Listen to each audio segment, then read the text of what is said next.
9. Ignition sequence start.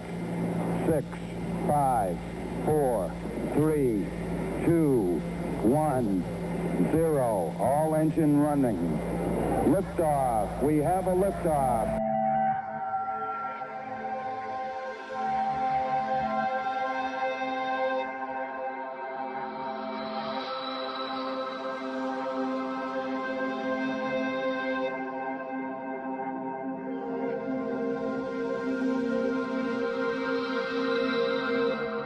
You're listening to Goof On Radio with Rich Giordano.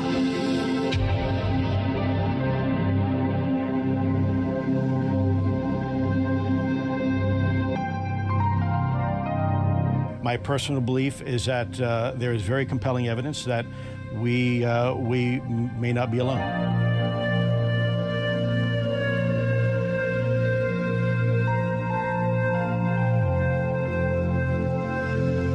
There has been and is an existing presence, an ET presence. It's not going to make a difference. It's not going to change reality.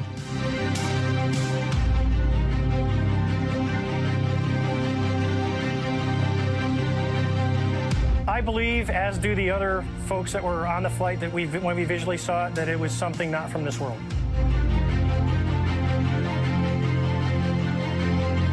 Goof On Radio.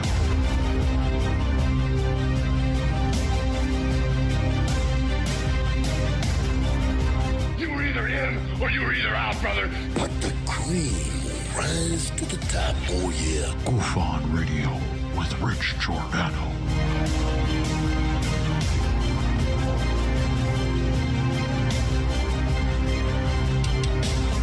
I occasionally think how quickly our differences worldwide would vanish if we were facing an alien threat from outside this world.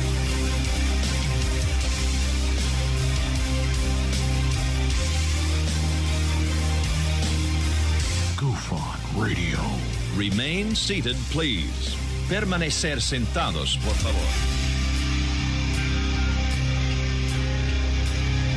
You're listening to Goof On Radio with Rich Giordano.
Alright. Welcome to Goof On, everybody. It is Tuesday, February 2nd, 2021. I can't wait till next year, February 2nd, 2022. February 2nd, 2022. Don't push it. 3 weeks. Oh, man. Yeah, welcome. We've got Robert Rivas sitting in with me. I'm going to bring him on in a few seconds here. He goes by FrapSap in the chat room. You may know him that way. And we are going to talk, I think we're going to talk like Zecharia, Sitchin, and Erik von Daniken, Ancient Aliens, is it Voltron? Voltron could be a real person or a real alien or a real Anunnaki type god, maybe. I don't know, but he's going to be here in a second to let us know all about this stuff. This is the part of the field. I don't know if this falls into ufology, but it must, because we're talking about gods and aliens and things of that nature. And where do we come from? Where do we fit in as well? So it's a very, I guess you can say conspiracy conspiratorial type of subject because nobody really has the answers, right? What is it, the ancient Sumerians? Then people talk about the Illuminati. And then talking today briefly with Robert, Voltron got brought up, and I'm like, holy mackerel, that's right. I remember something about this. So I'm really geared up. Is everybody buckled up? Buckled in? Ready? Set? We're going to bring on Robert. Buckle it up, everybody. Here we go. Robert, welcome to the show. Hey, Rich. Man, it's going good. Hard to hear you, though. Can you hear me? No. Am I not turned up all the way? Gee. Yeah. Something. How's that? Is that better? Let me make sure. Maybe it's on my end. Okay. You sound okay. Yeah, I guess you are okay. Your levels look okay. Just it was me. Yeah, thanks a lot for coming on. I'm real excited that you're here because we've been looking forward to having you on for quite a few months. Where are you? Where do you live? What part of the world do you live in? That's right. Thanks very much, Rich. I'm over here in Massachusetts. I live in Lowell. Oh, you're kidding? It's north of Boston, and a little west. And we got hit by a blizzard yesterday. Got a couple of feet of snow, so I'm making good use of my Mickey boots with the valve on it there, the kind that you wear up in the Arctic Circle and stuff, the military. What do they call them? Mickey boots? Mickey Mouse boots, yeah. Why? Because they're black and they go up that. I got it. They look like it. Yeah, and mine are white, but yeah, it's the same color. Okay.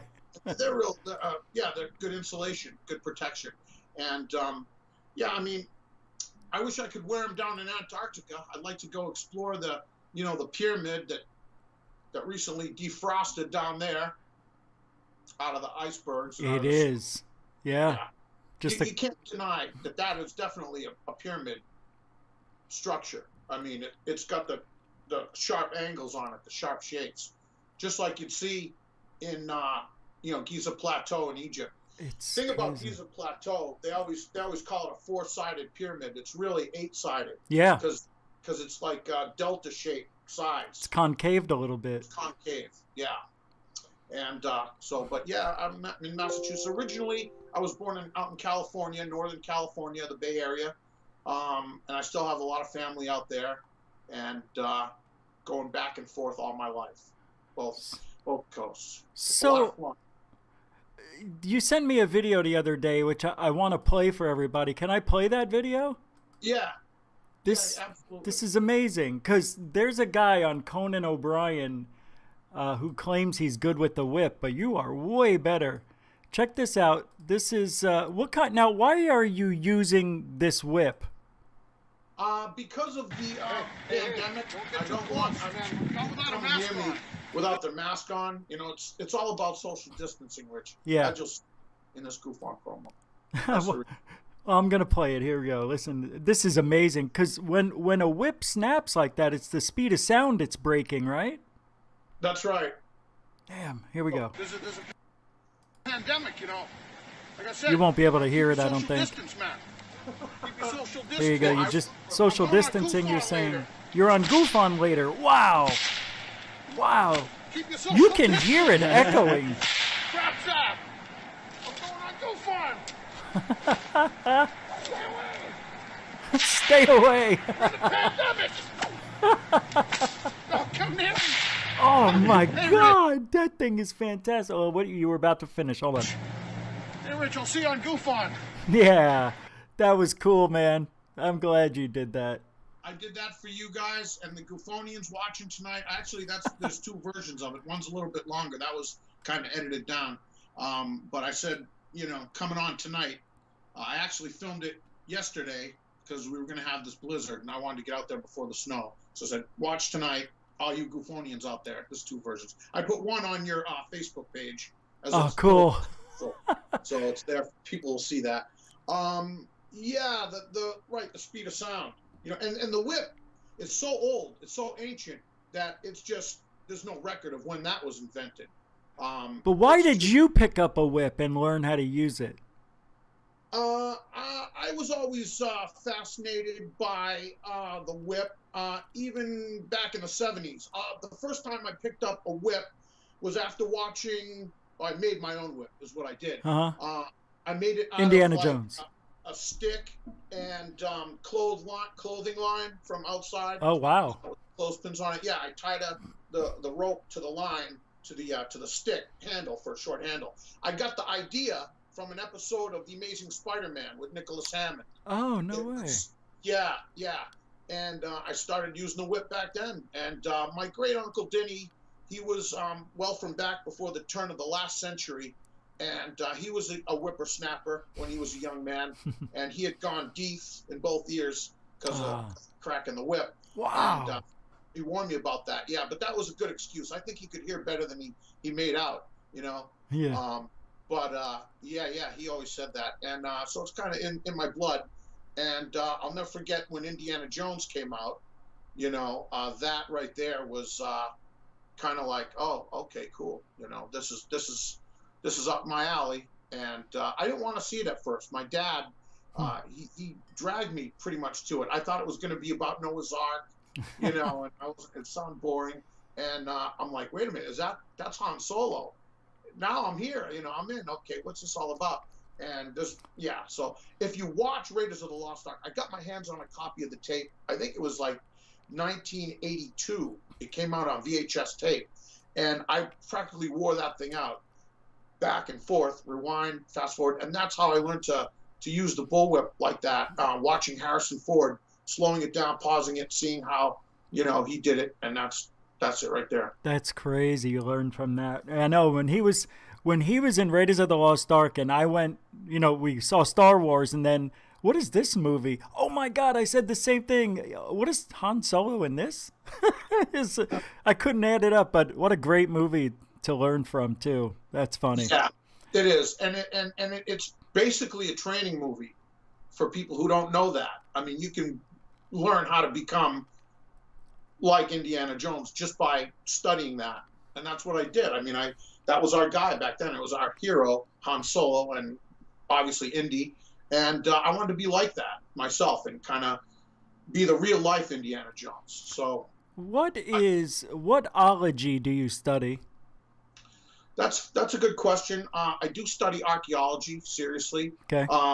I've never been able to get myself enrolled in courses in college. They didn't have that available where I was living at the time when I was in college. So I never did. But I've gone to a lot of good libraries. Like we have Harvard University down in Boston. I've gone to the Widener, the museum. They have the Peabody Museum. And I've studied, you know, with a lot of great minds, correspondence. One of them, some people may disagree about this, but Zecharia Sitchin. He was a friend of mine that we were kind of like pen pals. I correspond with him. I never met him in person. Yeah. Zecharia, he died about 11 years ago, 2010. And which was a sad day for me because I read everything he wrote. And I was just so kind of like, you know, I had so many questions on brimming that I had to ask the man himself. So I tracked down his phone number and I gave him a call out of the blue once. And sure enough, I believe it was his daughter who I talked to. His daughter answered and kind of quickly interviewed me to see if it would be okay. And then she got her dad, and I began talking to Zecharia Sitchin. I had so many questions to ask him, and yeah, it was because of I was on the trail of these ancient gods. Were they just myths? Were they just, you know, or were they real? Was something tangible that we could learn about that out there? And I was warped into pretty much, you know, the world of Zecharia Sitchin at that point, and it was more comprehensive than I could have imagined. And studying that and you know, doing my best to keep up with it, and I think I did pretty well. And I would say the reason why I say that is because I go on from where Zecharia Sitchin left off. I mean, he'd end something and he couldn't really concentrate on it, and I'd stick with it, and I'd find something that he didn't see, you know, and then I'd call him up. Like, I didn't talk to him all the time, but once every so often, I would see something in his material. And I'd say, wow, I got to talk to him about this.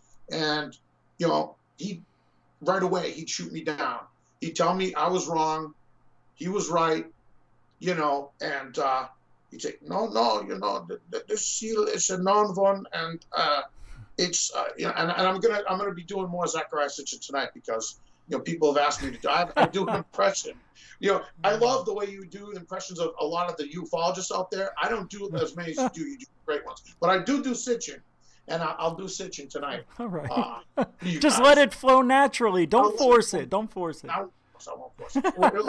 It'll come but let me ask you something. While we're talking about impressions, do people tell you who you kind of look like? What do you think, man? Alex Jones. Alex Jones. I called in on Alex Jones twice on the old show. Holy shit, I got Alex Jones on my show. You even kind of almost have that raspiness. Wait a minute, are you his brother? I'm not related to Come on, man, just say yes. Yeah, no. This is all right. Well, thank you. You kind of do resemble him a little bit. But let me ask you, because you spoke with Zecharia Sitchin. How many years did you speak to him? And what were one of the things he told you were wrong about that you thought you were definitely right about? Okay. Let's see. I would have to say the first time I called him was in the late 90s, maybe 96. Mm-hmm. And then we talked, I wouldn't say right up to the end, but I mean, pretty close. It's at least after 2000, 2004. Oh, wow. That's a good relationship you had with him. So what is it that he demanded you were wrong with? Oh, I had, you wouldn't know it offhand, but there's a cylinder seal in particular where I kind of thought I was reading between the lines, and I thought I saw a map of the solar system on it. And he said, yeah, it's a known seal, this one, and it's not exactly, what you think. and I said, okay, all right, this time I'll go with you. But then I found something else. And I didn't call him, but then I was compelled. I said, I got to call him. I found what I believe was the decipherment key to El Lanzon, which is in Chavin de Huantar in northern Peru. And it's called El Lanzon because it looks like a lance, like an arrowhead. It terminates to a point. And I was reading his book, and he had a diagram of it in, I believe it was Lost Realms, his book. And now I was looking at it, and there were elephant heads coming down from the ceiling on the thin part, and then it gets wider, and it was like an arrowhead. Well, one of the elephant heads was upside down. And I said, gee, that's odd. And I said, well, maybe you're supposed to turn the whole image upside down and look at it that way. And when I did that, it appeared like a man wearing a conical shaped hat in profile, and intricately carved. But no longer was it a grotesque, monstrous bull face with tusks coming out, a creature. Suddenly it was a man's face in profile with the chin, the nose, the eye, everything was there. Yeah. And the neck. Yeah. So when I told Zecharia about that, he's like, oh, well, I will have to go to my photographs and check the original, and he said, yeah, this is not, I don't know. I believe, I believe you could be onto something there. And I said, okay, yeah, I think so too. And I never got to go. I went to Peru, but I still haven't been yet I haven't been to Chavin yet, but I'm going one of these times. So let's go back to, we basically got a baseline of what you're about here. I guess we can figure that out. I want to know, what were you doing when you were younger? Were you digging things in the forest or doing things like that? I mean, you were in California, I guess, when you were young, but are you you like one of those when you were young, like under 10 and maybe 15? Well, somewhere around there? Yeah. I mean, yeah, I was doing that. I mean, because at 10, Raiders of the Lost Ark came out. Okay. So, you know, it was Indiana Jones. And before that, it was Star Wars. You know, and I remember in 77, everyone wanted to be Luke Skywalker when we were playing in the neighborhood with the kids, because they thought Luke got Leia, Luke got the girl, you know. But I always wanted to be Han Solo, because I thought he was someone who, he had a chip on his shoulder, and he had a cooler, you know, blaster, and he was a renegade. He was, you know, and so I always, you know, looked up to Han Solo. So, you know, a lot like Blake Cousins from Third Phase of the Moon, I want that Baltic Sea anomaly. I want to fly it. I want it to be a real pilotable Millennium Falcon, and one day I want to get one. I fly around. What a great question, though, for the audience. Who would you rather be, Luke Skywalker or Han Solo? I was Han Solo. I feel like I'm a Han Solo type. I didn't resonate with Luke that much. Yeah. That's funny. Yeah. Who are you in the audience? I would like to know. So now you're young, you're digging and stuff, you're doing normal things I think a kid of your age would do. Did your parents really support what you were doing? Were they saying, don't do that, you know, stick to this, it's easier or harder, or I don't know, but you'll get a degree? Always. Both of my parents, who are divorced. Okay. Yeah. My dad actually was a professor at San Francisco University. He taught pre-Columbian culture and Mesoamerican culture. Whoa, really? So, yeah. Wow. So I have a background with that. He's a PhD, so we call him Dr. Rivas. You know, and my mom, she was a high school teacher in Las Cruces, New Mexico, before I was born, and she's been all over the place, all over the country. A lot of traveling. My mom took me camping. We went cross country, so I've been to a lot of the states. Not all of them yet, but yeah. But geez, so you've seen a lot of geography and done the things I think you would like to do as a child.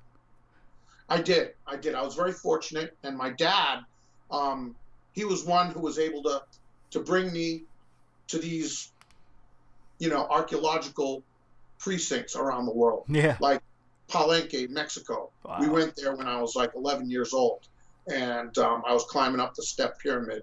Wow. And going in the secret chamber and seeing where they did the sacrifices, and, you know, the ball court there, where, you know, and the mythology, and just, you know, the plaque there that's engraved with you know, as Von Daniken would say, you know, the astronaut on there. Oh yeah, right. What is that? Palenque? Pakal. No, Pakal. Thank you. Pakal, the Pakal tablet at Palenque in you know, in the jungle there. Peru. It is a city in the jungle, and it's beautiful. And I discovered, kind of wandered away from the main trail there, and I found something. It was like almost like a narrow gutter, and I could fit through it. At that age, I wasn't as hefty as I am now, and I could squeeze into this little opening, and it was a room, and I was standing in the room, and you're standing and looking out with your eyes like this. It's kind of like, probably they had, you know, it was a secret chamber for waiting for other forces to come along through the jungle so they could surprise ambush them, come out and attack them. And nobody pointed that out to me. I was just wandering around, found that.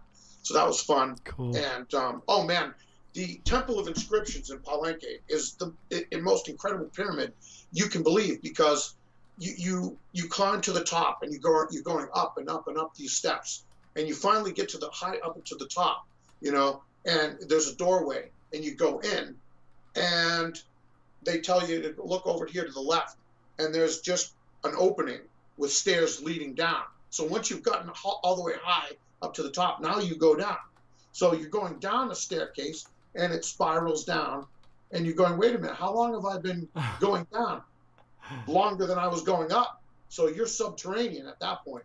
You're under the ground, and at the end of the stairway, and there's all these intricate, you know, carvings and hieroglyphs on the side of you know, of the temple. And once you get down to the bottom, there's a corridor down there, and it leads you down, and there's a light down at the end of the corridor, and then there's a room on the left, and it looks like a cell, like a jail cell, and there's a hole in the door, a window where you can look in, and there's a tablet there. And if it was a funerary kind of tomb, the being would be giant. Okay. Who would to fit on a tablet that size, like a skeleton would be on that thing, would be a giant skeleton. Or couldn't they have been wearing a lot of headdress and, pomp and circumstance and stuff, That's right. Because, I'm not all in on the giants. Rich, okay. Because, I do believe that there are other sections of our, human DNA that are not recorded in the normal, evolutionary tables. There are other species that science doesn't want to recognize. And down in Peru, they have the skulls, the Paracas and the Nazca, people. Yeah. They're giant skulls. So obviously there were giant bodies on it too. And I think some of them were involved with construction. But as far as these enormous giants, if the giants did build them, they didn't build them for themselves. Because when I was at Ollantaytambo, and that's in Peru, up at the top of that, now the masonry work is fitted together with these conjoining blocks, and there's no mortar or anything. It's just block on block, but it's so tight that it's fit. There's an archway, but see, I just fit through the archway. So it was, if the giants built it, they built it for smaller people. Okay. They didn't build, with the archway so that if it was for a giant, why is it just coming up to here on me standing? I'm 5'6", so I'm pretty short, so. Yeah, that's a good question. Unless they laid down on something and they rolled them through it, but even then it would be too small, right? Their shoulders would be huge. Yeah, and there's other things there that they say, like at Sacsayhuaman Fortress, which means Satisfied Falcon Rock. Sacsayhuaman Fortress, that is a place where it's megalithic construction, and some of the blocks are 500 tons or maybe 300 tons. Still, yeah, my God. They're enormous, and there's no way we could do it with current technology, either derricks and cranes. So how did they do it in ancient times? But I have my own theories on that too. But I mean, it's just an incredible place. And when the Spanish first came over there, they thought it must have been done by devils who created this, because they couldn't fathom the engineering that would involve for people to do it. So it was either some kind of devils or giants. What do you think they used then? Sound waves, or how do you think they moved that stuff? Yeah. Well, that's an interesting question. And as far as Sacsayhuaman Fortress, I'm not sure. I'm not sure how they did it, because the quarry is on the other side of the river, and that's down a mountainside and on the other side of a mountain. So they quarried them there. How did they bring them to where they rest? Even derricks and cranes today, maybe in the last 30 years, have been invented that could do it, just barely. But this was done before the wheel supposedly was invented. Yeah, that's what's crazy. It's mighty crazy. Another crazy thing, but good for us in ufology, is Sacsayhuaman Fortress, the Satisfied Falcon Rock. There's a place up there. It's called the Eye of the Puma. The Eye of the Puma, and all I could hear was the Eye of the Tiger from Rocky. Oh, yeah. I was up there. Dun, dun, dun, dun, yeah. dun, dun. Yeah, right. That's how I felt. I was out there. And but if you look at a map, Rich, of Cusco, the whole city is a giant puma. And the Eye of the Puma is at Sacsayhuaman Fortress. Oh, that's wild. So they built it in the... You can only see it from above. How cool. There's no way that it would even mean anything on the ground. You wouldn't even notice it. Well, it would have to be seen from Earth because, right? Or even maybe Mars, because on Mars, isn't Cydonia based on Orion? No? Or is I've heard that because Egypt is though, right? Yes, the pyramids in alignment form the belt of Orion. Right. The Great Pyramid, Giza Plateau, and the other pyramid. There's two greater and lesser pyramids next to the Great Pyramid, form the Belt of Orion. Yeah. As far as now, what I was going to point out now is I have something that. Oh, right on. This is something I got recently. Oh, wow. That looks familiar. Yeah, the sun. This is Kontiki. His name is Viracocha. Kontiki Viracocha or Wiracocha, either with a V or a W. Okay. And I don't know if you can see it how well. I was going to put some ashes on it so that would really pop. Right? Move it closer. We can see it. Just move it a little closer. To do that. Yeah, right there. That's good enough. Okay. Now you see we were talking about concave before. The shape of this head is convex. Oh yeah. See how it's convex? It's rounder at the top. And all around here, they call him the sun god, and these are rays of the sun, but they also call him the bearded god. Now, this right here is a flat kind of a tablet here. So it's a plaque for hanging up on the wall, Okay. But when you go there in person, the chin juts out a little bit. Huh. But oddly enough, he doesn't have a beard. So I said, why is he called the bearded god? Huh. Well, this is the temple. Originally, this archway was in front of a temple that's no longer there. It's just the archway is standing up. It was discovered in, I believe it was 1926 by Arthur Poznański, the Polish archaeologist. And he stood it was lying flat down, kind of like the ruins at Pumapunku next door. But he had the men get ropes and prop it back up again. And it's an archway. It's oriented towards the east. So the sun hits it. And when the sun hits it and shines on it, the jutting out chin here, it casts a shadow underneath, forming the beard. And I'm the only one who has discovered this. Wow, that is crazy.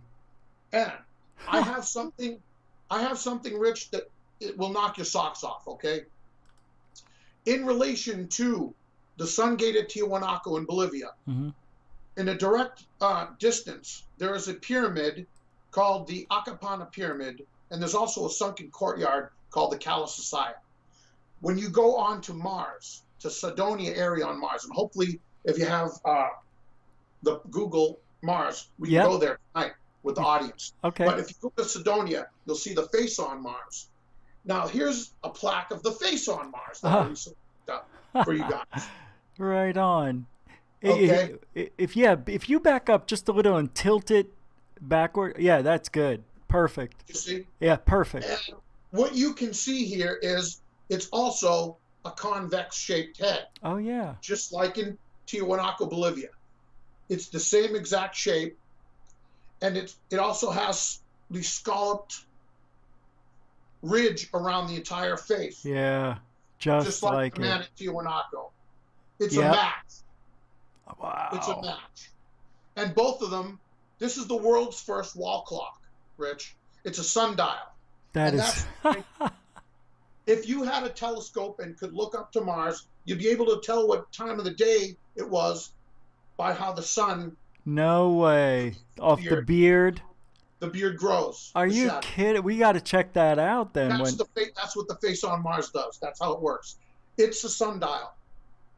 That's unbelievable. I never heard that before. No, you haven't. That's my original determination. That's what I'm postulating. So, is that getting any motion in the community? Are people agreeing? Yeah. When I show them the evidence and when I line it up for them, you can't deny it. It's a match. So that what does that mean? That means that at some point in our ancient past, there was some form of astronaut voyage, a space journey between Earth and Mars. Now, we don't know if it was the builders who constructed the face on Mars first and then came here to Earth and built Tiwanaku to kind of memorialize, to remember it, or vice versa, that they escaped Earth and went to Mars to build. We don't know. Some people think that there was a war on Mars and they needed to leave the planet because it was dead and Earth was the best bet. Do you believe that? It's a good theory. I don't know. Yeah. I don't know. It would have to. I'd like to see for myself, and I think maybe once they give me access to the time machine, maybe we can find out, get some answers. That would be great. You got to come back after that.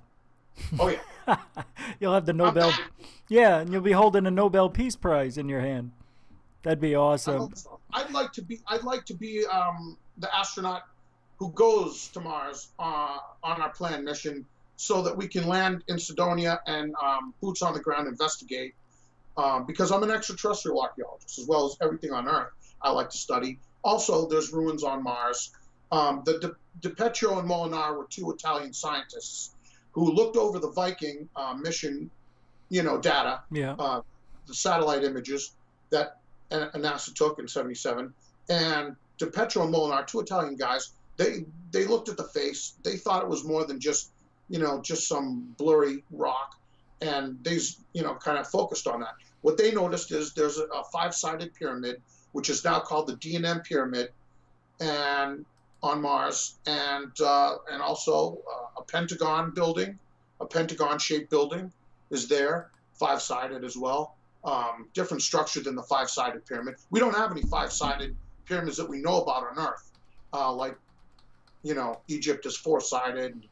I'm interested in Bosnia. I'd like to go to the Bosnia. The Bosnian pyramids for sure. I think there's a lot there, and I'd like to speak to Samir Osmanagic about that.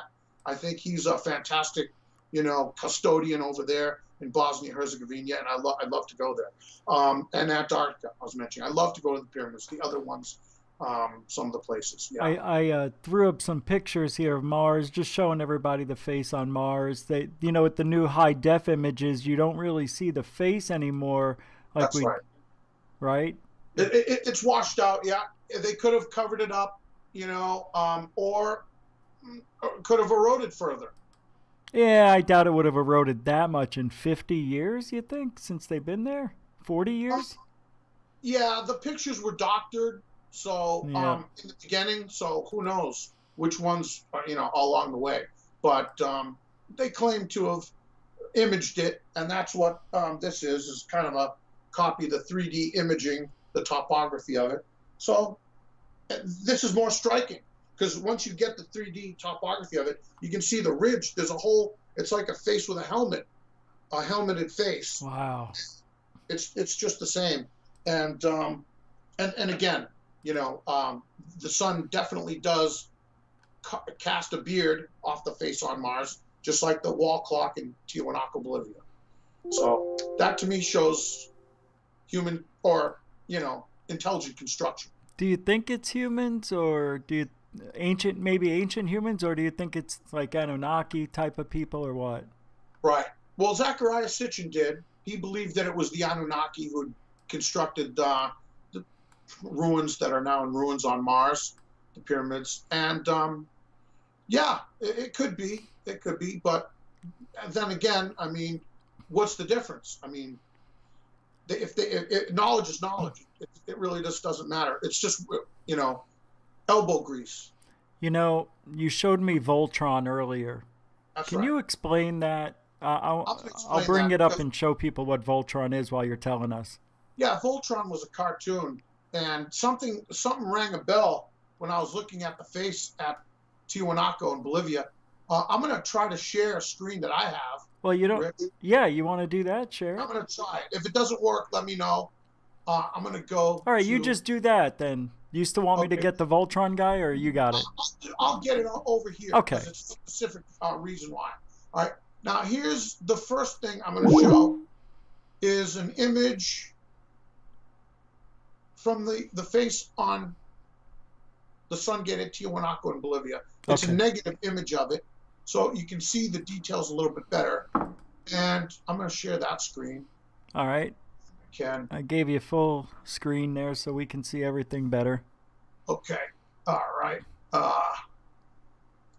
This is my first time with Skype, believe it or not. And so let me full screen this and share screen. And it should be at the bottom, right? Next to the heart. Share screen? Yeah, I got the share screen button. It may take a second to go through. Yep.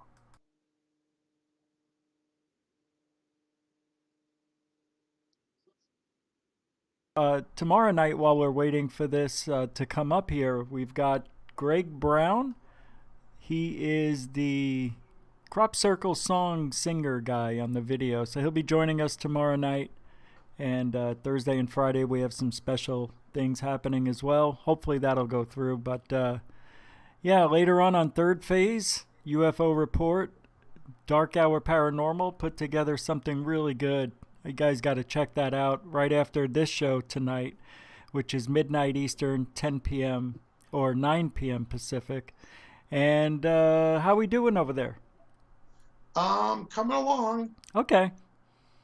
And yeah, I want to thank a couple of people while we're waiting too. Those who have supported the GoofOn family. Let me pull it up here. I would like to thank. Let's see. I picked the wrong thing. Here we go. Let's see. I would like to thank Breonna Cole for your support. The denomination is for you. Thank you very much for your support. And Thorsten, you know who you are. Thank you again for your support as well. And one more thing before we get back to Mr. Rivas. Also like to thank Misty OC Dragons and for joining and becoming a patron at GoofOn, and also Mike. I believe that is Mike Vaughn. I'm not sure, but thank you guys for becoming a patron. And as we're speaking, I think somebody just popped in here. Is that true? Oh, it added it up while I was doing it. Okay, so thank you guys for your support.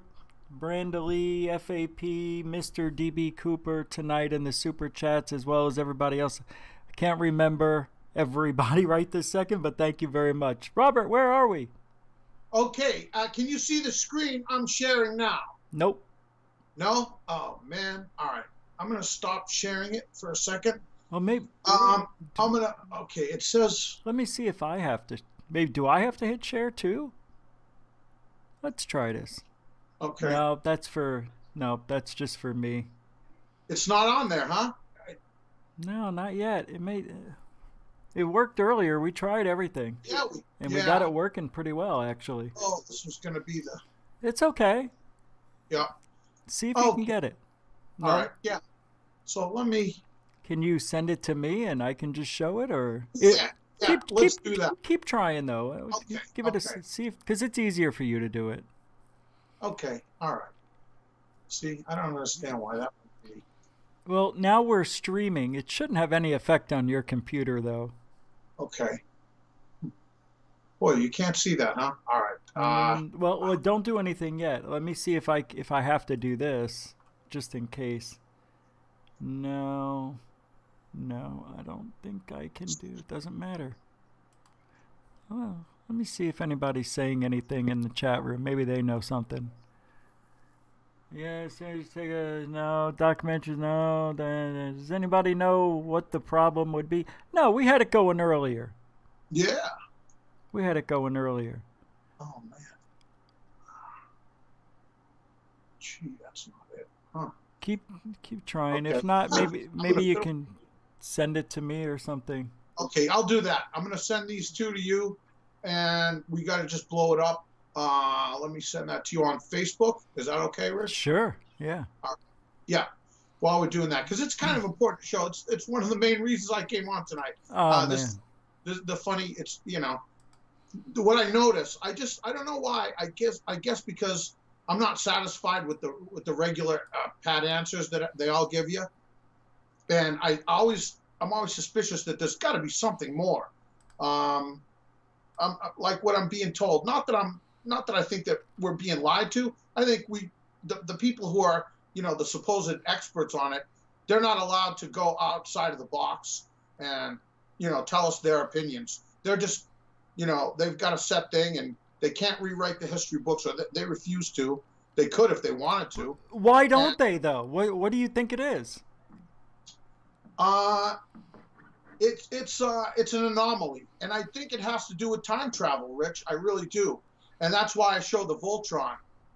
because the face, if you zoom in on the face, he's called the bearded god Viracocha at Bolivia, Sungate, Tiwanaku, Bolivia. He's also called the crying god because it looks like his eyes have teardrops coming out of them. Okay. But when I double looked on it, to me, I didn't see tears coming out of it. I saw Voltron's arms, the two lions that form Voltron's arms. So I'm gonna send you that. Well, I put Voltron up on the screen. Voltron, yeah, it's a specific Voltron. Oh, okay. So let me give you the Tiwanaku in negative form, and then you can zoom in on that and see the eyes are they're not tears coming down. Huh. It's not like he was in the Hoosgow and got a tat. Gotcha. You know? Gotcha. But people call him that. Okay, I'm sending it to you right now. It's right there. Okay. Right there on Facebook. And the next one I will show you is... Oh, wow. Yeah. That's a negative image of the same thing I just held up, my plaque. Here we go. Showing it to everybody. Wow, that's pretty detailed, huh? Yeah. And you see, if you zoom in as far as you can go, you look at those eyes, and they're not teardrops, as they call them. They're lions or pumas. Yep. But they're folded, like the Voltron folds up. Oh, so it's like a mirror image? Yeah. So you fold it in half vertically. Got it. You fold the legs of the lion so that they look like little wings on the side. So yeah. There's exactly 5 circles, and there's exactly 5 circles on the Voltron toy that connects together when you're a kid. Yeah, let me show you the. It looks like a crop circle I've seen. What the heck? Attach. Yeah, that's wild. Yeah. I can't wait for tomorrow. Why? Get your guest. I love the song. Oh yeah, right. I've been listening to the song and blissing out. Oh, well, knowing that, how can I deny almost a request? I got to hear it now tonight. You won't be able to hear it, though. I won't? No, see, I just played it. I don't think you can hear on Skype. As long as Goofonians secrets in the field. It's playing right now. The secrets are the harbingers of world change. The secrets in the field. What I like is the way when he sings, he's looking up at something. I want to know what he's looking up at when he comes on. That's a good question. He's really thinking. Anyway. I love the drum. I love the drum, the tam-tam. It's great. Yeah. Dun, dun, dun, dun, dun, dun, dun, dun. Yep. All right, so what's next? What picture you got for me? Yeah, next up we got the... See, it wouldn't let me... It wouldn't see. There's something funny. It's like they won't let me do it. They won't let me go too much with it. I'm just kidding. This is... I'm not tech savvy. I am, but I'm not. Sure you are. You're tech savvy. Why can't I? Well, no, let me share another picture. I'm trying to upload a picture to you to send. It won't let me do it. Can you email it then? Yeah, I can email it. You got the email? I can go to your. I can go to the tab and get it. It takes so much time. It's the toy. You can look it up, guys. You know what Voltron is, right? I showed them, yeah. I'll bring it up again. I remember the one you showed me. There's a 1984 toy. Look at if you have the Panache toy.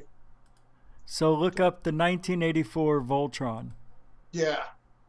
All right, let's take a look. Voltron 1984. Here we go. Toy. Oh, I see. Yeah, he's redder. Shiro Voltron? No, that's not Shiro. Voltron, no. Damn it, why wouldn't they let me freaking do this? 3D print him? No. Voltron, no. Panache. panache. How do you spell that? Penach? Yeah. Something like that. Yeah. A-S-H. Yeah. The heck, you freaking do this? Here panoche is I think here it is. Here we go. All right, now we're here. I believe it's this one here. Does he have like a weapon in his left arm? Yeah, he might. He's got two red things coming out the back. Yellow and blue leg. Yeah, if you look at the arms, his arms, they're the same as the eyes on the Sungate Tiwanaku. It's like their pumas are lying down the bottom. And there's exactly 5. There's like wherever the joint is from the leg that you gotta lift up to fold it in. Yeah, I see it right here. There's like a bolt there, like a screw, and that's like the eye holes on the Sungate Tiwanaku. It's like it matches. With this, I get every picture I can choose a different body part with, and that's cool. Let's check the next one here. These are the arms, I guess. Oh wow! Let me go back to the beginning. The green and the red arm. Yeah, there he is. That's the full body. I'm gonna go back. There he is, looking angry. There's the blue arm. It looks like a puma. Right. Yeah, and the left one is the red. Wow, this is so detailed. Yeah, it's just like Bolivia. And why would that be? And if you look at the Bolivia Sungate Tiwanaku, he's got like some kind of clips hanging off of his elbows, and he's got like some kind of power cords that plug in. It seems like they connect, like click, click, click. It is like a transformer. It looks like a transformer. Yeah.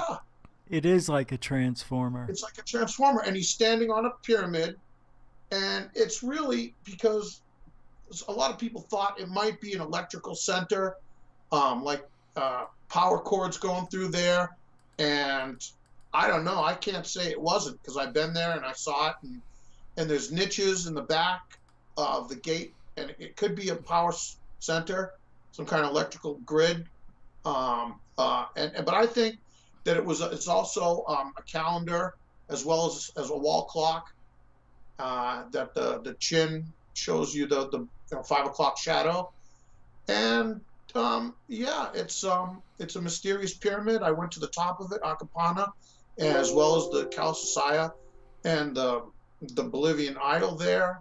I've seen so many miraculous things that I discovered, and I was on Dark Hour Paranormal and showed him some of the miracles that I discovered in Bolivia. Tell me where to go. It's Bolivia, right? Yeah, Bolivia, Tiwanaku culture. Yeah, Bolivia. And that goes from, to me, my imagination goes from Tiwanaku in Bolivia, which is near La Paz, and that's the major city in La Paz. I went to La Paz and met some Indians and got some good herbs, and you have to speak Spanish and that's good enough. Mota. That's good enough. Don't they call it mota? Positive.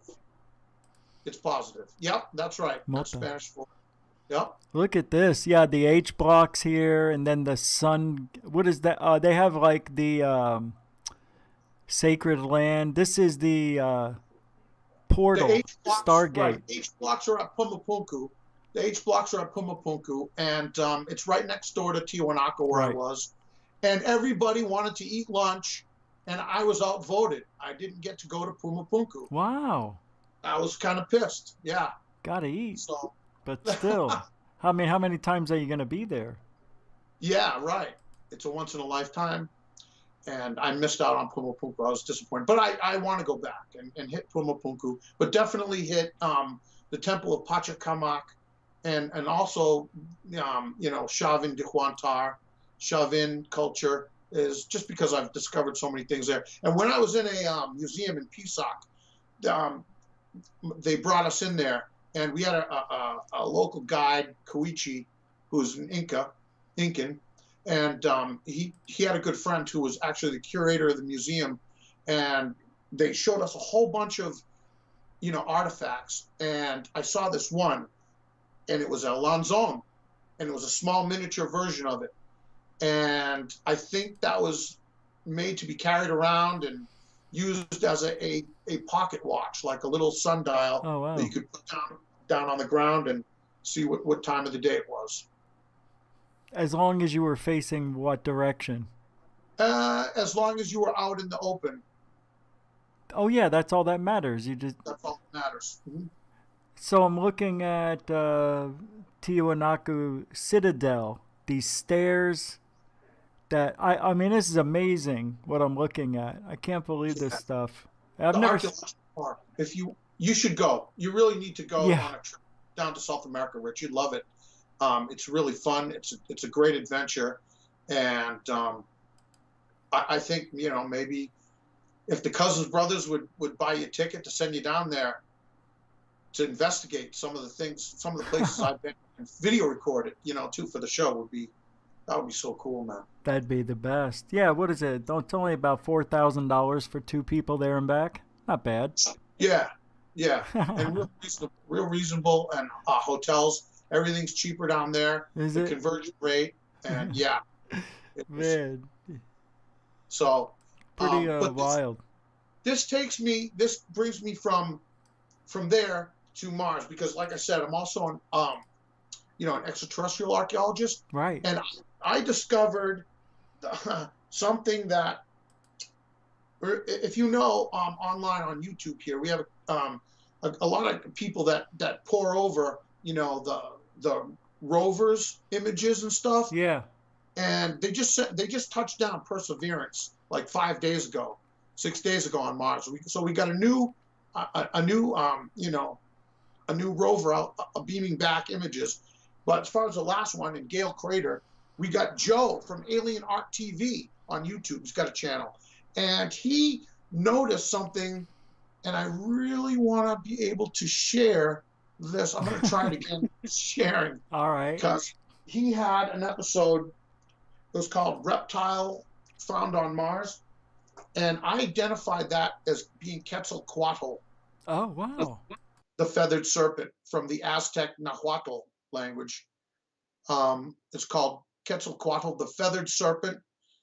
Also means the most beneficent twin, or the most benevolent twin. And he was known as a bearded god, just like Viracocha.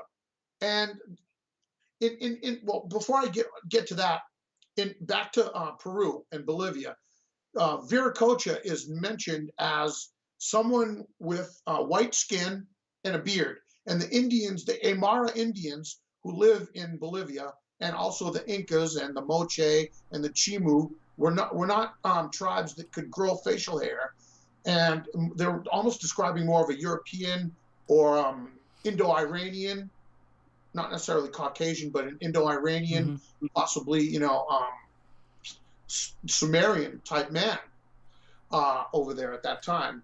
And a lot of people say that it lines up with the description of Jesus Christ. And I did find a Jesus Christ image on the Bolivian idol at Tiwanaku, the monolithic idol. Wow. It's called. Yeah. And only if you hold a mirror up to the diagram can you see the image of Jesus Christ. And I mean, it's not like it's not like a K-Pass, thing where you look at the plot and it could be this, it could be that. No, it's actual, symmetry. And it's of Jesus? Yeah. But what Jesus? Which Jesus? The Americanized one or the real one? Exactly. Right. I know, right? Right. It's so hard to know, but this was at least people think 1,700 years old. Oh, okay. So it goes BC. So if it was Jesus, this is pre-Christian Jesus. Right. Yeah. Way before. Way before. But it looks like our idea of Jesus. That's crazy. The beard that spreads up, and that's I got a video on FrapSap channel. It's called Jesus in Bolivia. If you want to see me detail, with the mirror effect. So, wait, what you mentioned your channel? It's FrapSap. FrapSap on YouTube. On YouTube. All right, good. Anywhere else? Do you have a website? Not yet. Okay. Not yet, but I like to get a domain, and if I have something to do on there, like if I come out with something, if I publish something in the future, I'd like to do that. I've been encouraged to do that, and I'm thinking about it. So yeah, that, you know, but back to Art, Alien, Art TV, Joe, over in the United Kingdom, he's got a great eagle eye for stuff in Gale Crater.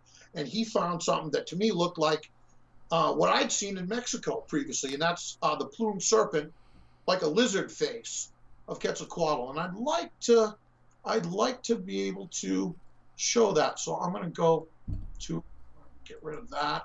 Somebody's trying to call in. We can't take any calls, area code 309. Oh man, I wonder who that could be. I know who it is. Oh, you know who it is? One of our friends, I'm sure. Nah, well, yeah, I think it's Greg Brown. Okay. Yeah, but I can't. If I bring him in, it may disrupt the whole mojo we got going here. So. Tonight's a thing, Greg. Call back tomorrow.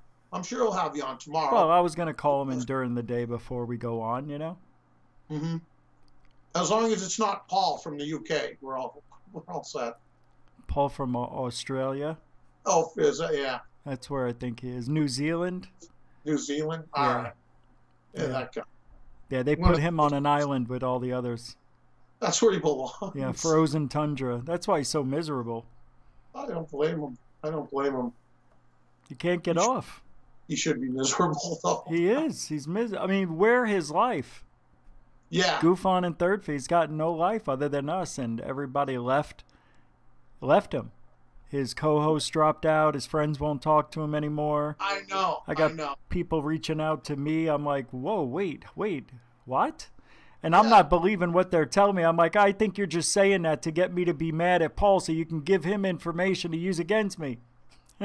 That's right. You see how it works? That's what I was telling you about 9 months ago, man. If only the people in ufology could focus on UFOs and not each other. And the weird thing is, he's the only one. He's the only one. He's a thorn. He's a real thorn in my side. It doesn't bother me. I don't pay attention to him until somebody tells me something, and you don't need to tell me anything. I don't care. He can do whatever he wants. 2 people watch him.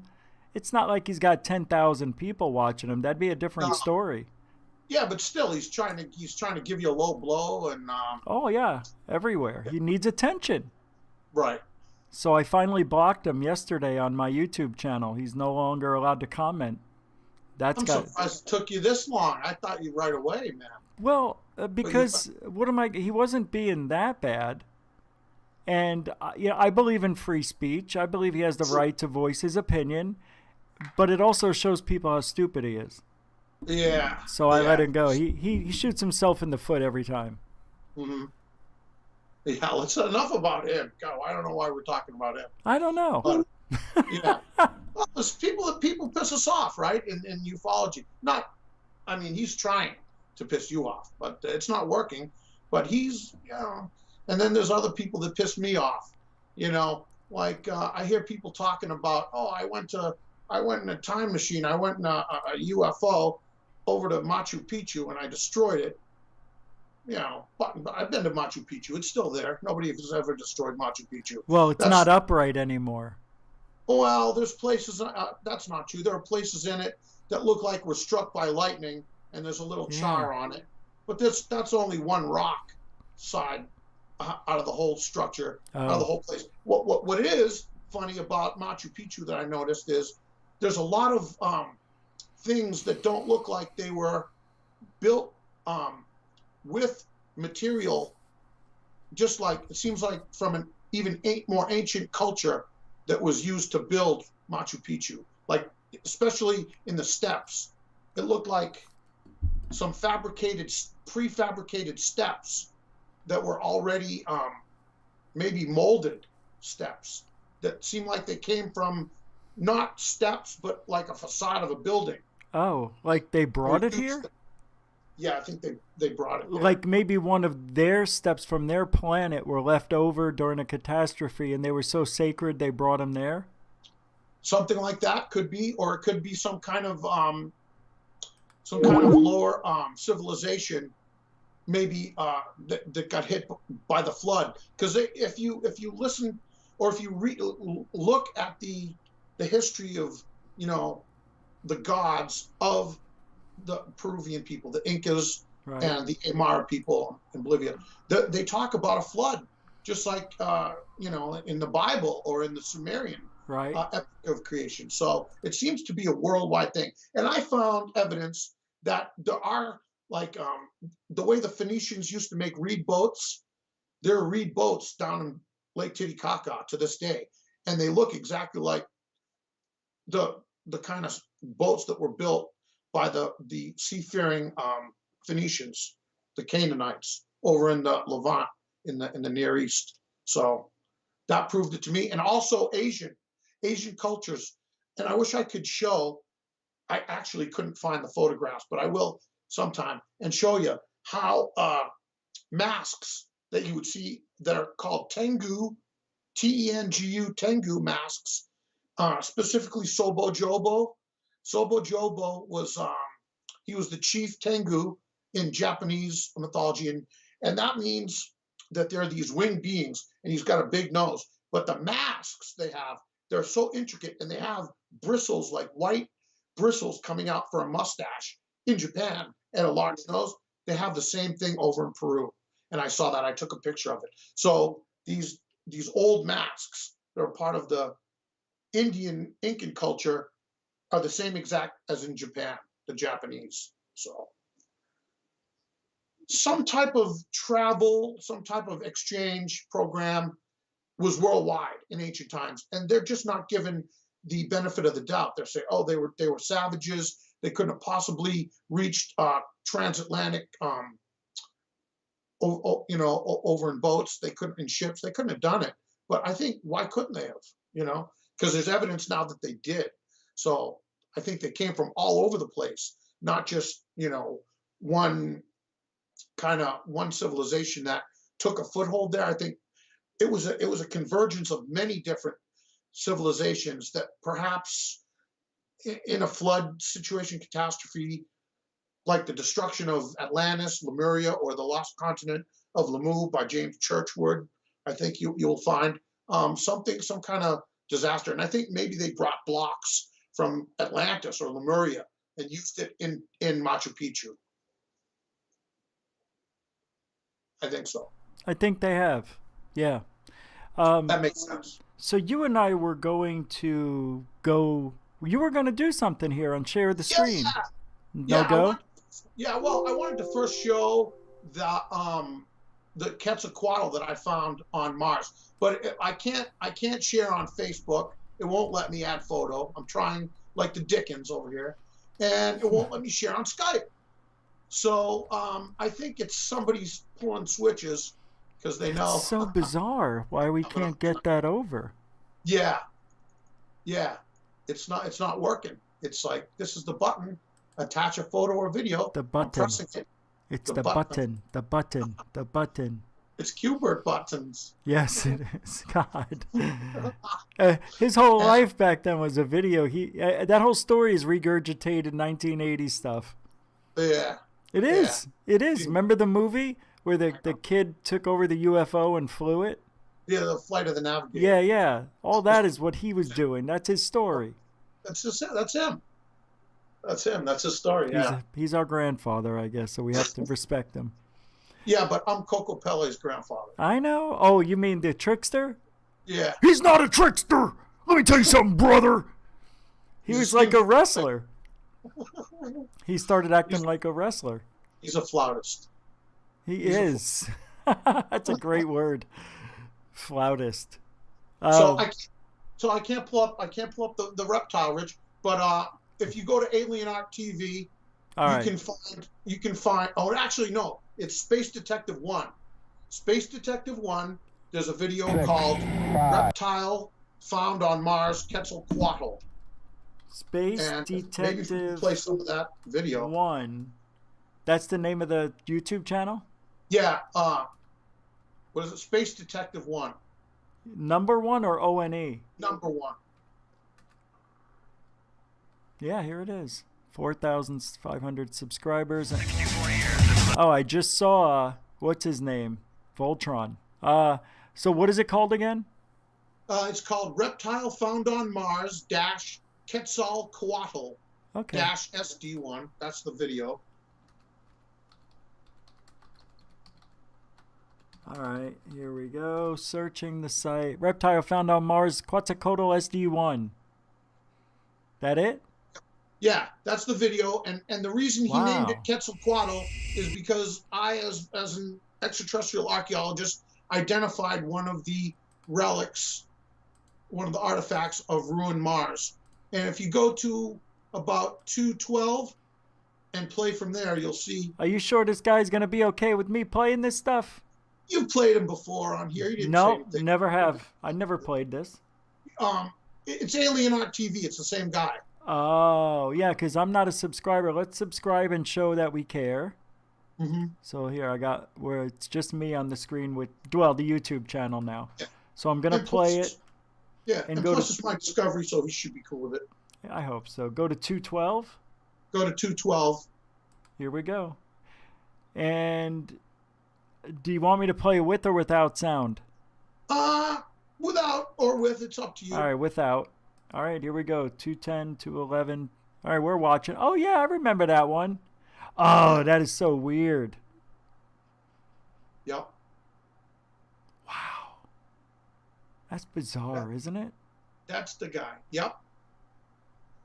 He's showing us. Let me turn up the volume for you. Can't see it, though, can you? I'm playing it maybe on my some end. kind of growth or deformation on the possible skull creature, or it could be a parasite. Can you guys see some me? kind of parasite creature. Well, that is I don't have actually the screen set up. I could. Over Hold on. this skull and eating the flesh. So who's to say? Now I'll show you the enhancements I've done real quick. Here's the first one. I've Gaussian blurred it, got rid of those blocks. Yeah, we see you. As much as I can. All right, I'll take you off. And now you can start to see these teeth starting to We'll watch the video. Go ahead. I'll vape. You smoke. And the eyes starting to pop out now.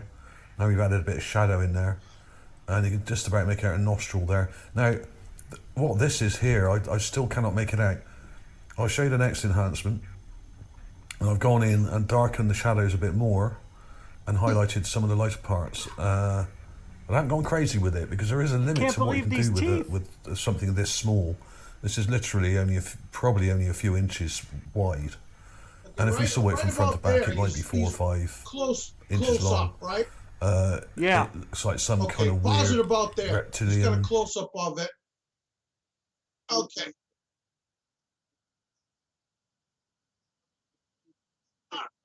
And now it's important to split screen it with, since I can't seem to be able to get any satisfaction doing what I'm doing on my end. I was wondering if you might be able to do a search for Quetzalcoatl. You can copy and paste it off that name of that YouTube video, instead of typing it out, and do image search.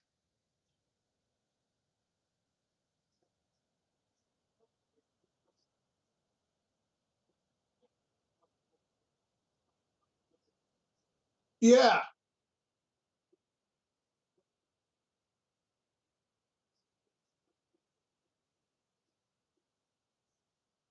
And it should be something that you'll notice is identical to that on Mars.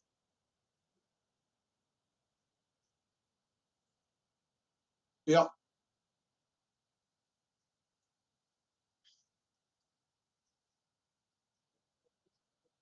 This one.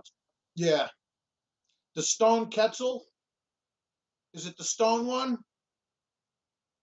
There's a stone face of Quetzal. Stone on the wall, yeah. So that should be that's what I discovered.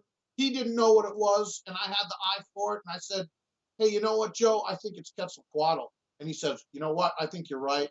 And he even changed the name of the video to reflect that. And I thank him for that. Because he's got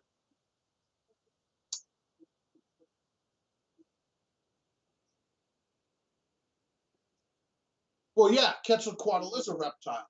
It is a reptile.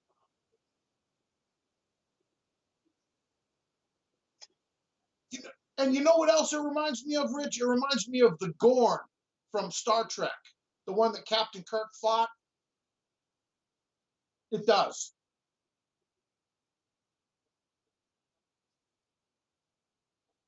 Yeah. Yeah, it's like a lizard man. A lizard man with feathers, maybe feather scales. I don't know, but the face is the same. It's the same as Gorn from Star Trek. It's the same as Quetzalcoatl, most beneficent twin. It's pretty damn close. It's not identical. I mean, size is what I'm saying. Yeah, yeah, that's my discovery right there. Thank you, sir. Thank you, sir. Um, they're not as good of an archaeologist as I am, obviously. Yeah, that's what it is. I'm just trying to be modest, but I don't know why they haven't noticed that. It's obvious to me. You know who I respect? I respect ones who are not necessarily the know-it-alls like me, but just the adventurers, just the world travelers who dare to think out of the box, and who are guardians of some what the general populace would say is wild, esoteric information, but is people like Paula Astoria. She went there. She went to the pyramids. I respect that.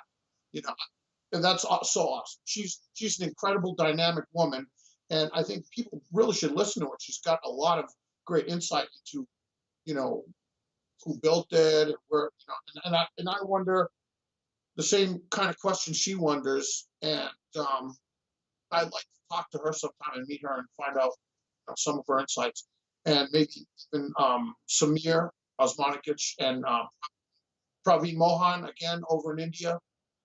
He's fantastic. He's one of the best, and where he goes, and he's got a knowledge about the place, but it's also it's more of who he is, the spirit of the man, and the sense of wonder and adventure, and that's the sense I get from these. And Brian Forster as well. I never got to meet him. I was down there at around the same time, and it's funny. I could have bumped into him easily, but I never saw him. But not everyone. But some people put opinion more than just turning on the camera, just showing us, and let's go with there. If we can live vicariously through one of these people, show us, and try to get in good with the government, so that they'll allow you more and more. And places are becoming more open. So once the dreaded C-19 is over and it's time to travel again, these are some of the places that people can go now, and they're more open than ever before. Just explore the wonder for yourself. And until we can go ourselves, we can see it on YouTube and on TV. And these are some of the names I would suggest to follow.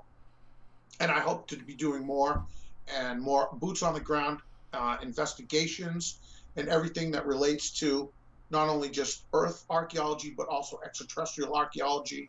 And in case I'm needed, I'm here in Massachusetts, real close proximity to Michael. I'm good friends with Michael Roser from Dark Hour Paranormal and Third Phase. And we've been talking about hoping to, in case the Cousins brothers need us, we're your men here in Massachusetts. We're boots on the ground. I've got beta particle detectors and, electromagnetic frequency readers and stuff. And we're gonna, if there's a landing or a crash, we're the ones to call to cordon it off. And of course, yeah. So because we've got experience with that. So well, so. What is your experience with UFOs? Anything? Oh yeah, big time, Rich. What? Big time, Rich. Oh, come on. Yeah. Like, well, all right. Oh, no. This is a UFO show, and I know it's. I wouldn't just come on and be an archaeologist if I didn't have UFOs. Oh, that'd be just as good, but this is a bonus. All right. So, what's going on now? How did that start out for you? All right. Well, the first time I remember a clear vision in my mind of when I remember hearing about aliens or seeing about it was about 1970, I want to say 74. I was just a little tiny tyke, and watching TV and the cartoon. Remember Tarzan? There was a filmation version of the Tarzan cartoon. Yeah. And it was done by it looked kind of like it was rotoscoped footage of a real actor, and then they traced around it to make it a cartoon. So it was even more realistic. And you'd see Tarzan swinging around, and he had a little monkey on his shoulder. Yeah. And there was one episode where Tarzan was swinging through the jungle, and he came across a UFO that had landed. And there were aliens inside the ship, and they kidnapped Tarzan, abducted him, brought him on board their craft, and they strapped him to this chair where they put up some kind of helmet on him, and they could see his thoughts projected on a screen. This was the first exposure I had to aliens. Wow. And they were the large-headed green guys, and they had close-fitting suits on, tight collar, turtlenecks, and it was funny. I remember one of them even had a mustache. He had like a handlebar mustache. Looked like the Iron Sheik. Yeah. But it was supposed to be a green alien. So that was funny. And but yeah, so they're reading his brain, and it was kind of like a way to catch up to speed on all the past episodes of Tarzan cartoon if you missed them, because they'd show clips of it, and it was like the aliens looking at different episodes of the Tarzan show. So that was the first one. But that's only a cartoon. That's not real, that's just what you think. So I knew about it since I was small, is what I was saying by that. And I remember where I saw it. So anyway, and then time goes along a little bit, and then Close Encounters of the Third Kind comes out in '77, and Star Wars. So, I'm a fan of that. It's got aliens, it's got UFOs and flying saucer type things and vehicles and lasers, and what as a kid wouldn't love that? And all kids love that. All adults love that. And that was my experience of '77. And Mom took me to see Close Encounters of the Third Kind and all the UFOs and, flybys, CE1, CE2, CE3, Jacques Vallée and all that stuff. He was in it. And in fact, J. Allen Hynek, yeah. And J. Allen Hynek was in it too. So the grandfathers of ufology and some heavy hitters, and as far as real serious dudes. And that came out, and Steven Spielberg directed that. Mm-hmm. And I actually got to meet Steven Spielberg's mom. She owns a delicatessen in L.A. Back in, '82. I met her when Mom and I traveled cross country. That's cool. So, yeah, the director of, the mother of the director of Jaws and Raiders of the Lost Ark and Close Encounters. So I already knew UFOs, knew all about it, and then I saw my own very first one, UFO. And that was in 1978. So you were like 10 years old? Yeah, I was 7. I was in the 2nd grade, and it was one of the most amazing experiences of my life, Rich. It was just awestruck as this object floated by in a perfectly straight line, silently out my mother's window. I was on the 3rd floor.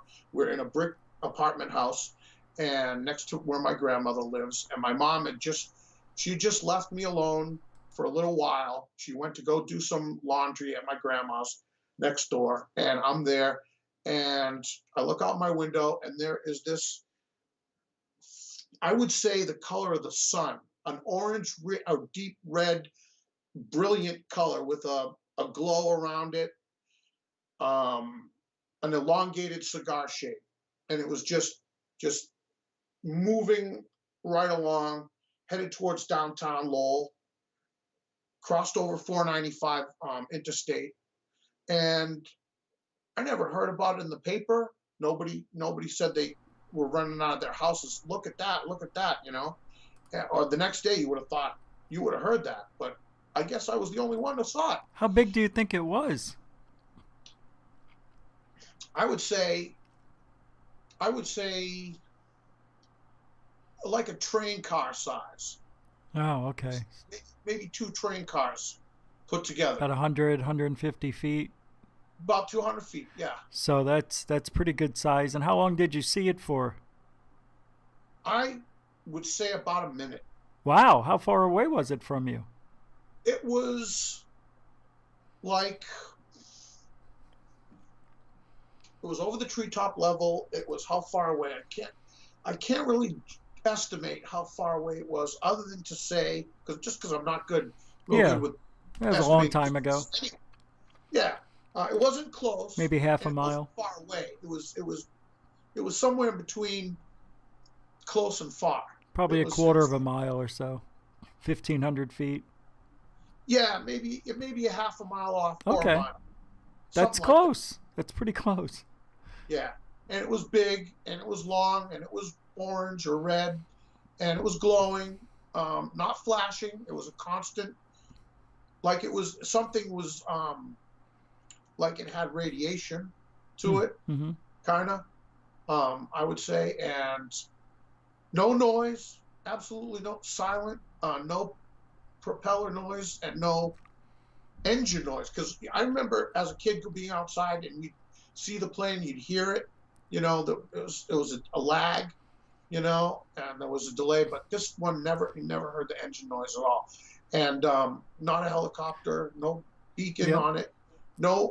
It was just a fuselage. Just a fuselage. Yeah, that's what it looked like. Yeah, like a long tic tac. I thought it was a submarine. Yeah. I thought it was a submarine. Well, so did you have any dreams of alien visitation, or do you think you were abducted, or where do you go as far as meeting the aliens? Any of that? I wish, but I believe that that's coming. I think I'll probably meet them someday. You never had a dream about seeing aliens? All the time. Okay, so maybe that's the abductions. I don't think I was abducted. See, yeah, me too. See, that's how I feel. I would have said I would know. I never had any missing time or anything like that. I don't think I was abducted. I think I was chosen by them.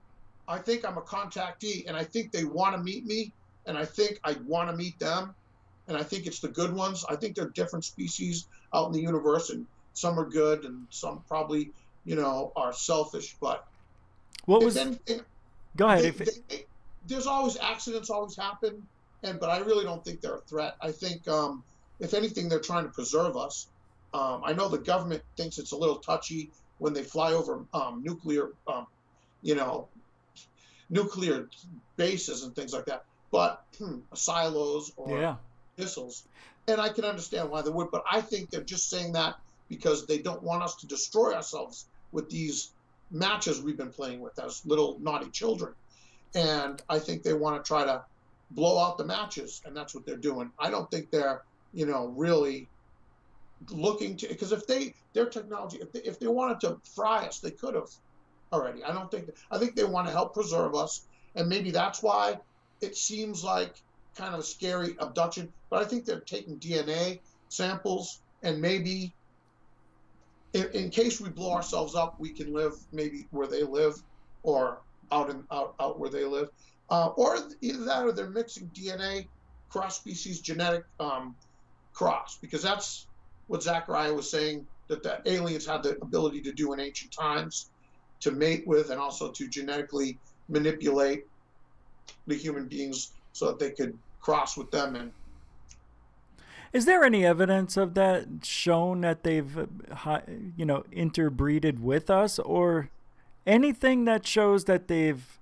manipulated our DNA? I don't think there's any evidence of that anywhere. Is there? No. No.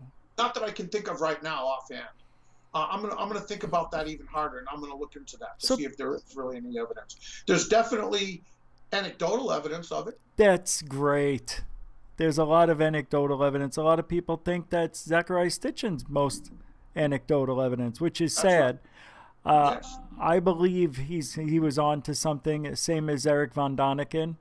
The first time I ever saw these guys, I was like, wow, that makes more sense to me than what I'm learning in church. You know, that makes more sense than what the archaeologists are telling me. Wow, why is that? Why did it resonate with me so much easier than hearing about Jesus and all this other stuff? That same thing. Well, I don't know, Rich. Probably because we're modern guys, and we're not just gonna accept what these old fogies have to tell us about. No, I'm talking about even when I was 7 or 8 years old, I was a free thinker on this stuff. I stopped going to church at around 11 years old because of it. other generations never had what we had as kids. They didn't have the wonder of what we had. So I think if they were born at a different time, they would just be like you and me. And I think we're a lot alike, Rich. I really do. I see myself, and I also look up to you. Excuse those sirens out there. I don't know what that is. Thank you. But I was just saying that I respect your opinion, and I agree with you 9 times out of 10 on your view of things. And wow, I know I sound like a real woo, kind of guy, but I'm very skeptical. I have that, Occam's razor, and I know there's a guy Occam's razor in your chat, and that's a great name. But I love using kind of the skeptical approach of being pragmatic and scientific about things. But I do have spiritual beliefs. And I'm Christian, and I do believe in Jesus. Jesus was incredible. And I've had, like I said, the Bolivian idol. I found a Jesus on it. So to me, that was miraculous. So I really, I kind of think he was a cool guy, the way he was an exorcist and kind of battled demons and stuff. And demons were the children of where human women were taken over by the fallen angels, and they produced the Nephilim, and then when they died, that's where the evil demons come from, according to according to the book of Enoch and things like that. Wait, so what are demons then? Do you have an idea? It seems to be what the ancients were saying, where demons were actually the children of human women who mated with the Elohim, which is a plural for God. It's God with a small g, as Zecharia Sitchin would say. Right. And they came down on Mount Hermon, as detailed in the book of Enoch, the Slavonic version. And it's a weird, wild story, but those are the ancient writings. That's what they say.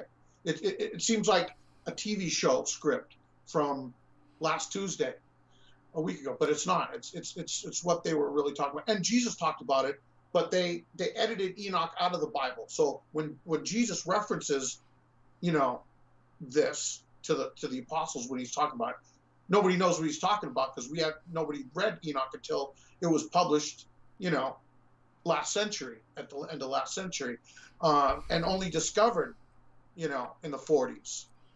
So there's extra biblical things that the church fathers took out on purpose, so people. If you're Catholic, there's different stories that you don't get to read if you're Protestant. Like if you're Protestant and have a King James Bible, right, you won't be reading Bel and the Dragon from Daniel. Yeah, that is completely taken out, and that's about Marduk and Tiamat, and the Babylonian, and it's about Nebuchadnezzar's priests who were fooling him. It's the world's first detective story, like a Sherlock Holmes mystery. Yeah, it's called Bel and the Dragon, and you don't find that in the King James Version. It's only in the Catholic Bible. And the book of Tobit talks about different angels and how to defeat them in that exorcism rites and rituals with smoking fish and everything to get rid of Azazel. Well, the reason I was asking about demons, because in season 1, episode 4 with Lou Elizondo on Unidentified, he asked his superiors if he can have access to certain files, and they said no. Why? And he says, because they're demons, man. Right. They're demons, yep. And we're not getting into it. End of discussion. You're not getting access because we ain't opening up that. What if they really have some sort of, maybe they captured demons, or where the aliens that we're working with are holding back the demons? This is very strange, because if demons are real, shouldn't they be able to just zip around and go and do whatever they want? Well, that's our conception of what we think demons should be. Yeah, I guess, but... listen, I'm glad you brought that up, because that is, I was going to bring that up, too. All right. I was going to bring that up. So it's funny. It's psychic. You're psychic. It's the coincidences, yeah. It's the coincidences. And, well, listen, put it this way. If that's true, if those guys are right, then they probably made a deal with the wrong guys. and for selfish reasons, because it's like, oh, we want technology, and we want to have the fastest ships, planes, and also, you got any destructive weapons? I mean, you shouldn't be surprised when it turns out that those are demons who are giving you that stuff, if they are. But if that's true, then you've also got the good guys out there too. It can't just be just demons. And those are the Anunnaki who rule in the underworld. They may have bases in the underworld. Maybe you take the subterranean, dig down there, and find an Anunnaki stronghold, fortress underground, kind of like the Shaver mystery, the Darrows, and everything. I think it all makes sense. But then there's the Igigi, and they're the ones who are like the archangels, like the good guys, Michael and Gabriel. So and Jesus. I really do. I really think that if you got the bad guys, then you got the good guys too. Yeah. And I think someone's looking out for us. Someone likes us up there. And I think also that I think there's a God as well, a creator of the universe, because this could be a matrix. Because if you look down through a microscope at the subatomic level, it's just everything's composed of tiny bubbles. Yeah. Small, tiny little bubbles with, nucleus and protons, electrons around it, positron. But there are no solid objects, really. Solid, but and it's light. It's like different refractions and reflections of light. The splits experiment and everything. If you're watching it, then it's a particle. If you're not watching it, it could be a beam, a particle and a ray. So who knows? I mean, I think that reality is real. It's not a video game. I think we think that because we're so modern now. We have computers every day of our lives. We want it to relate to something that we know and we can see that's awesome, like whatever video game we can play or it's on the screen. So we figure the universe must be like that. Right. And God is we're just, emojis running around like in Sims. Yeah. And he's controlling it. I'm not on board with that. Or the Mandela effect. I think that's, this is just me. I'm just throwing spaghetti, Rich. Well, the Mandela effect is bullshit. So just let's get that out of the way. It's bullshit. It really is. It's up there with the flat Earth theory. It is. I mean, it's complete bogus nonsense, and anyone that subscribes to it has not lived in reality. Right. Really, you gotta accept reality. But I do think that there's another afterlife that exists simultaneously with the physical matter, and I think when we dream, we get a glimpse of that. Yeah. I think there's an astral plane. It may not be the exact place, that our parents, our great grandparents live, when they cross over. But some call it heaven. I know we were talking about that last night on the show. Heaven comes from the heavens, the cosmos. That's where the notion comes from. And the world is in the cosmos, so the world is really exists in heaven. Right. And the heavens. And the afterlife is in the same place as the awake, alive life is. It overlaps. But, there's more mansions, or there's more rooms in the mansion, as Jesus said. And that's what he meant. There's other dimensions in this universe. And God, I hope so. I know so. I believe it. I don't, that's like it's not something of faith, but I've also had out-of-body experiences when I was little too. Yeah, we were talking about your UFO experiences, and we went off. It went off. I've had a lot of UFO experiences. Okay. Close up. All right. Close up? Close up. Oh my God, man. Well, give me one story of a close-up experience. We're going to have you on another 2 hours, I think. That would be wonderful. I wish if we could do a 4-hour show, I'd be involved with that. But maybe another time I could come back. Yeah. Well, tonight we can't, but next time. I was on about 9 months ago, and this was before you were working with Third Phase. Mm-hmm. And I brought up, I called in. I didn't come on visually. Can you see me now, or we just talk? I can see you. Can the audience? Sure. Oh, all right. Yeah. I mentioned a story that actually happened to me an event that I was with a buddy of mine, and we were doing masonry work, the three of us. I was at my buddy's house, his property, and there was another guy over there, Bruce, his friend. I never really got along with Bruce that well, and now he doesn't either. Tom is my other good buddy. He's the one that filmed that Bullwhip scene yesterday with me, and we experienced this in his yard, in front yard. We're there. We're working on his wall. We're digging there and pushing some blocks in there, and we hear the engines, and we're all three of us look up to our right, and he lives in Tewksbury, Mass. He used to live in Tewksbury, Massachusetts, on his dad's property here, and we saw this plane, a jetliner. It looked like, I know planes, and I'm not sure if it was like a DC-10 or a 747, but it was one of those kind that you could have. It could have said like TWA on it, or American Airlines. It was one of those, and it was low. We had never seen a plane this low, this big, coming in, and we have an airport near where his house was, so it almost seemed like they were coming in for a landing there. And planes like that do not normally land at that airport. You got small, lighter planes, Cessnas maybe, and other ones, but not big jumbo jets like that. Right. And it was low, and it was screeching. The sound was unbearable.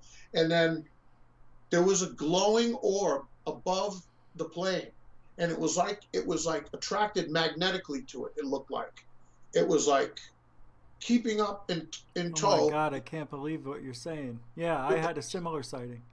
It was like this. It was like following along. Cool. Yeah. And that's what it looked like. It's like a light bulb. Wow. It was just a sphere of light.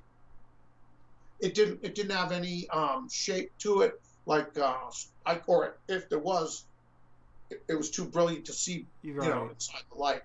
It could have been, or it could have just been a bubble, but it wasn't making any buzzing sound. It was completely silent again, but the plane was the one who was making the noise, all we could hear, the roaring noise. And we just watched it go by at the speed of a plane. But we all saw the UFO with it. And we're like, did you guys, I mean, what the heck? And this is in broad daylight. Oh, okay. And I said to him, how many lights do you see in the day? Right. None. Right.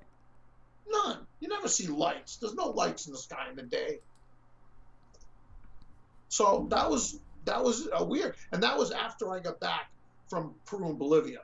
And it was, and I believe that, I don't know if, obviously the UFO wasn't there, interested in me, but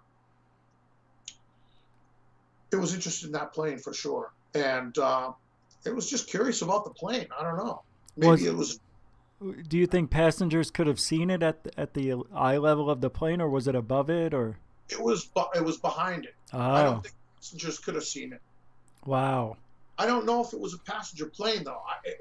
It may have been like a government plane that's just that size. Following it with the bright light like that? I doubt it. Sounds like a UFO. Yeah. Oh no, I'm not saying the UFO was a government. I'm saying the plane. Yeah. The plane could have been a government plane. Because I didn't see any markings on it that I remember. Don't you think they buy the old 747s and they just use them, make believe that they're passenger planes but fly over cities and stuff? I think they do that to spy on people. I don't know, but I don't think they need to. I think they have drones that are way up and we just don't see them. They do. They have different departments. Maybe now. Everything. I think the government actually has different departments that do just about everything. Yeah, and I think they're all compartmentalized. Nobody knows what the other one's doing. Right. Because why would they take a test of a UFO or even a TR-3B and fly it over a city? What if it malfunctions? Yeah. What if if a UFO crashes with that type of energy on board? You would think it would be a pretty big explosion. But apparently there's been 100 or so UFOs that have crashed on the planet. That's what I hear. It's ridiculous. They're all hushed up. It's all hush hush. I was going to show something. The Kecksburg. Oh yeah. The Kecksburg. I was going to show that, and there's a Sumerian statuette. Well, it's actually from the Errata culture, the Errata civilization, which is pre-Sumerian, and it shows a guy wearing what looks like the Kecksburg UFO on his head. It's an acorn. It looks exactly like the acorn of Kecksburg. So I wanted to show that next time. I can pull it up real quick. I have that right away. So let me pull up the Kecksburg UFO. Since I just talked about it recently, I should have it right here. So here we go. Hey, I want to ask you, because we've only got about 8 minutes left. Holy moly. Yeah. All right. What is your take on Planet X? Good question. Nibiru, I guess, or Nibiru, however you say it. That's right. Yeah, Nibiru. Well, Zecharia Sitchin, it would say, it is the 12th planet, Marduk, originally in the Sumerian, in the Akkadian, the Babylonian, it would be Marduk, but they changed the name to Nibiru. Yeah, that's what he would say. I heard different things, like it could possibly have been back in the 90s somewhere in the Hercules system, in the Hercules constellation. Okay. Floating around, making its trajectory towards the Earth, the Sun, our solar system, which it's a part of by gravitational elliptical orbit. Yep. And it comes in our vicinity. I don't think we're going to be hit with any calamities or anything in the near future from it. I don't think it's swinging around anytime soon. I think it's way out in distant space, and it's not going to pose a threat. But they say when it does come near, it does cause, tidal waves, tsunamis, earthquakes. It would throw the moon out of orbit, I think. It would kill us. It would be done for. Yeah, unless we could somehow go to the pyramids and take shelter, because maybe that's why they built them, and for protection from that. You're gonna fit 80 people in the pyramids. How are you gonna get everybody in there? Oh well, that's just the opening. You have to charge admission there, I guess. Yeah, no. exactly. I'm saying the halls of Amenti, or not like the Voyages series there, or the Star Capsule. No, there's actual tunnels underneath there, under the Sphinx. Yeah, yeah. And under the pyramids. That's where we have to be in case of that calamity. The Kecksburg, I pulled it up for people to look at that. So there's weird writing on it. Hieroglyphs, yeah. Yeah. Those are cool, man. And you can get a little mini one. I want to send one to you, Rich. I want to give you one of these Kecksburgs to have to put on your desk. Nice. Because I'm gonna get one too. I'm gonna get one for me and one for you. And I'm also getting the statuette of the acorn guy. You got to see this guy. He looks like he's walking around. He's like he's got the Kecksburg on his head. He's walking around. It's funny. I thought you'd like that. I would like that. I couldn't find it. I saw one. They're selling it on Etsy, but then when I went to go get a picture of it, it was gone. So someone bought it. There'll be other ones coming up, I'm sure. Is it called the acorn guy? I looked it up. It's not. Oh, I tried to look it up again. I couldn't find it before the show. But I'm gonna get one of those for you, and show you that too. So what do you think about the 180 days that we have, that disclosure thing and all that? Yeah.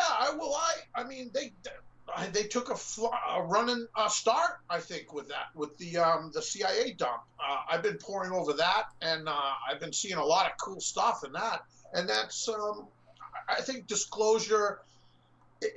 This, first of all, that's never going to happen, because we have a country, and we also have enemies who are against our country. So to say it behooves us to display all the top secret stuff we have in the files and just give it away to the general public, because they demand answers. They want to know what the secrets are.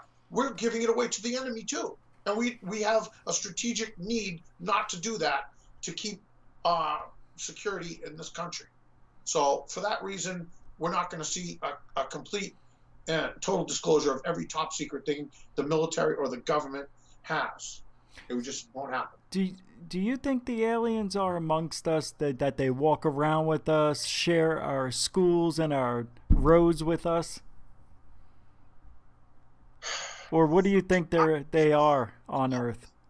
Well, I've heard that. I've heard that could be true. I mean, there are so many strange, and the world is so big. There are places that are so remote, you know, and it could be. It could be. They could be under the sea. They could be living there with us. Are they mingling and roaming around? At this point, I really don't think so. I think if there's any hybrid going on, it's for another world. It's for another world. They're bringing the human being there.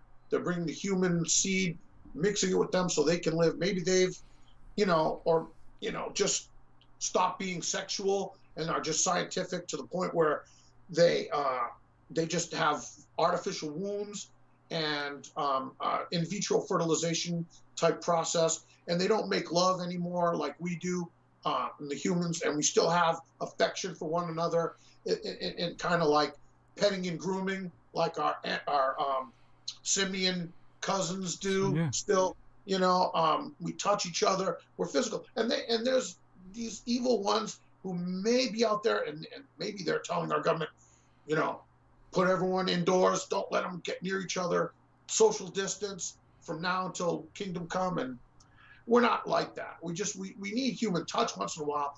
So if you've got kids, man, give your kids a hug tonight. If your parents, go visit them. If you don't see them all the time, give them a hug, give them a kiss, and tell them you love them.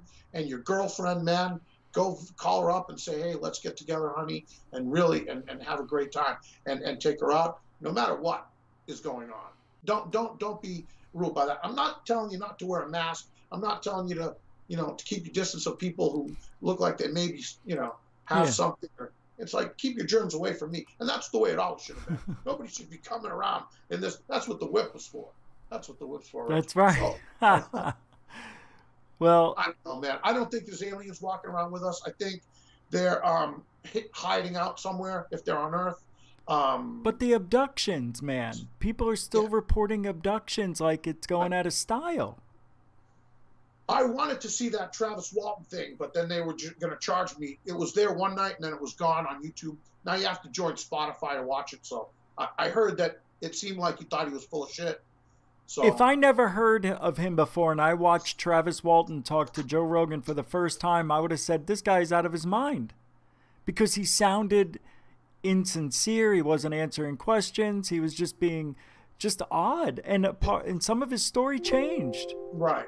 Oh, did it? A little bit, yeah, here and there. I thought he had passed the lie detector test, but they probably paid off the lie detector guy. Now, didn't you say last night you thought he might have based his on the Pascagoula, Mississippi guys? It's possible that happened before him. Yeah, I like any of the Calvin Parker. Yeah, Calvin Parker. I like any of the alien stories that where the aliens are not the the bulbous headed almond-eyed grave. Anything where it's an exotic kind of creature or robot, or those are my favorite cases in ufology. I love the Schirmer case, Herb Schirmer. Why does that name ring a bell? He was the policeman who was on patrol, and he had a sighting, and it landed, and the beings came out, and they shot him with a hypno ray. And they were wearing like tight fit. They looked like people, shorter in stature, human beings with dark hair, and they wore like a skull cap, a pointed skull cap. What? Remember that? No. Schirmer. It's in ufology. I know Michael Schirmer. Herb. No. Let me pull it up super quick. Yeah. You'll remember once I see it. I usually have a good memory about all this. Let's see. Herb Shermer? SHI. Oh. Schirmer. No, I don't know. I'm just saying. I don't. All right, here we go. Nebraska's alleged cop. All right, let's see. Oh, come on.